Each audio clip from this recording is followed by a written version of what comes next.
आदाब मेरे प्यारे दोस्तों, रूही कश्मीर चैनल में आपका एक बार फिर खैर मुकद्दम है। हम सब एक ही सवाल से दो चार है, मैं अपनी ज़िंदगी को किस तरह मुकम्मल करूं?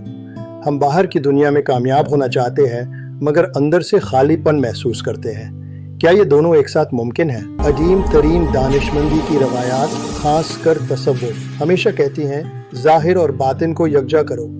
ये सिर्फ एक रूहानी नज़रिया नहीं है, ये एक खुशहाल और मुकम्मल जिंदगी का ब्लूप्रिंट है। आज हम रूहानियत के इस सबसे बड़े राज पर तहकीक करेंगे, ज़ाहिरी अमल और बातनी नीयत का तवाज़ुन। और हम देखेंगे कि दुनिया की हर बड़ी रवायत, योग से लेकर कदीम फ़लसफ़े तक, इसी तवाज़ुन का दर्स देती है। ज़ाहिरी ज़िंदगी वो है जो दिखाई देती है। आपका बर्ताव, आपके आमाल, आपका नज़्म व ज़ब्त, ये आपके रूहानी सफ़र की जड़ है।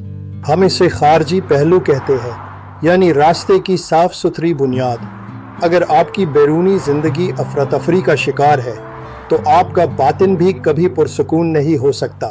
नतीजा, ज़ाहरी पहलू आपका बर्तन है, ये पाकीज़ा और मजबूत होना चाहिए ताकि गहरे बातनी तजर्बात को संभाल सके। लेकिन ज़ाहिरी अमाल बेमानी है अगर इनमें रूह ना हो। ये है बातनी पहलू। बातनी दरअसल आपकी नीयत, आगाही और शऊर की पाकीज़गी है। हम इसे तरीकत, हकीकत और मारफत के मराहिल से जोड़ते हैं, यानी अना को देखना, नीयत को साफ करना और दिल की आँख से दुनिया को देखना। नतीजा, बातनी पहलू आपके अमल की रूह है।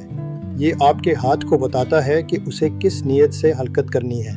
अगर नीयत गलत है तो ज़ाहिरी अमल बेकार है।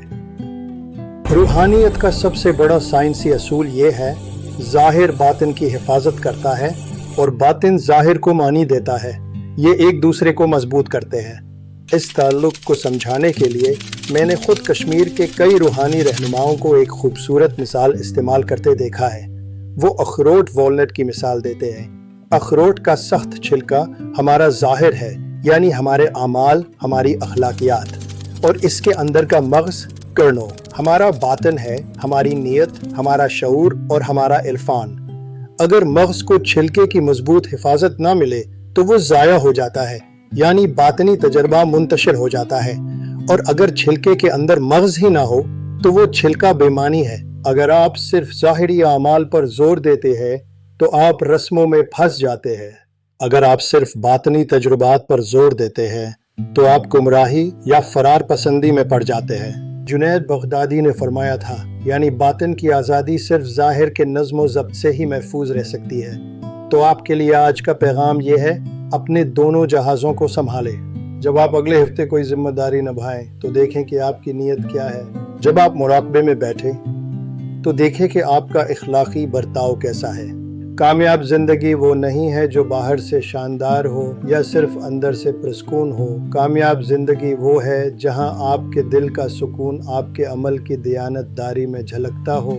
हमें इजाज़त दीजिए, अगली बार रूही कश्मीर में एक और गहरी गुफ्तगू के साथ आपसे मुलाकात होगी। अपना ख्याल रखिए और ज़ाहिर व बातिन में तवाज़ुन रखिए। आदाब और खुदा हाफिज़।